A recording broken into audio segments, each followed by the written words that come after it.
Meet Lucas. He's a young man about to enter college. He's had a difficult life growing up with his only parent, his mother, and his younger sister. Due to his difficulties in facing his adversities, he's lived a fairly unhealthy life and constantly indulges in partying, drinking, and smoking. One day, his mother got quite sick and was rushed to the emergency. The most important person in his life, his rock through all the difficult times, was on the verge of death.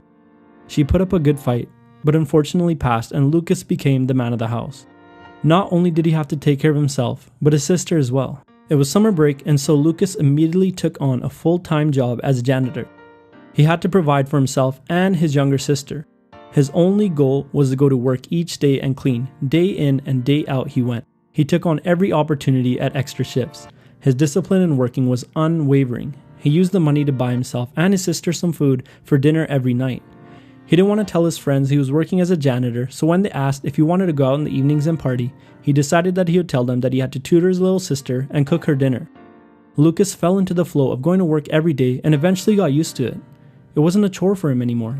He decided to stop buying junk food for himself and his sister and decided he would cook them a healthy dinner after work each day and then prepare a breakfast for the next day. He kept this routine up, working and then cooking, working and then cooking. Finally, school time rolled around and Lucas had to attend classes.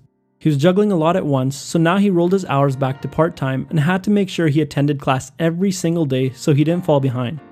Regardless of how he felt, he always went. He went to class, came home and worked, and then cooked dinner and breakfast. Lucas kept this up for the whole time in college. He was able to put himself through college and graduate with honors. He landed a good paying job upon graduation and maintained his good habits. Eventually, he was able to put his younger sister through college as well. He got married and eventually so did his sister. They remained best friends throughout life and they reminisced on how happy their mother would have been of Lucas. How he turned his life around and went from lazy and out of control to in control of his destiny and the true king of his fate. He became disciplined, but how did he do it? The first big thing for Lucas was a strong reason why. When his mother passed, he had a North Star to become the man of the house and take care of his younger sister. It was literally do or die. Studies showed that a strong motivating reason why allows people to tap into willpower reserves that they might otherwise not have been able to. This reminds me of those movies where you see the boxer down to his last bits of energy in the final round, but then he has a flashback, a powerful memory of why he's doing this. Perhaps winning against all odds in memory of someone close to him who passed away. Studies also show that a strong motivating reason why may only act as a buffer or a temporary solution to increase willpower, and that willpower still does have a finite limit. In our example, Lucas had a strong motivating reason for why he was trying to become more responsible, but that doesn't mean that reason can motivate him to do an infinite amount of things for an infinite amount of time.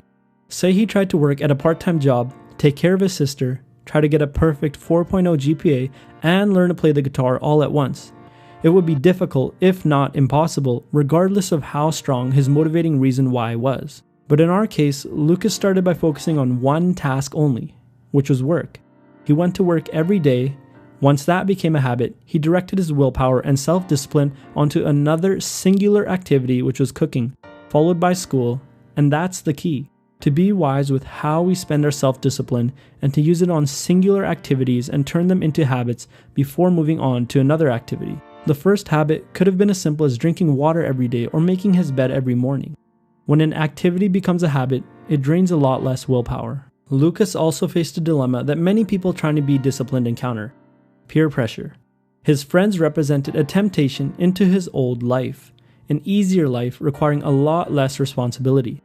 There were two reasons Lucas was able to overcome this dilemma.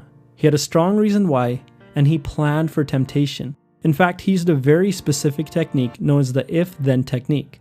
He had planned that if his friends asked him to go out and party, then he would tell them that he had to tutor his sister and cook dinner. This was a pre-planned decision of self-control and avoided him having to exercise willpower to resist the temptation. This is a great strategy to use when we anticipate that there will be times when temptations will arise and our willpower might be low. It's an automatic and pre-planned response to a temptation. Studies show that practicing self-discipline increases self-discipline in subsequent acts. It's like a muscle. By finding his strong reason why, Developing his discipline through singular activities and pre-planning for temptations, Lucas was able to become more disciplined and overcome his adversities.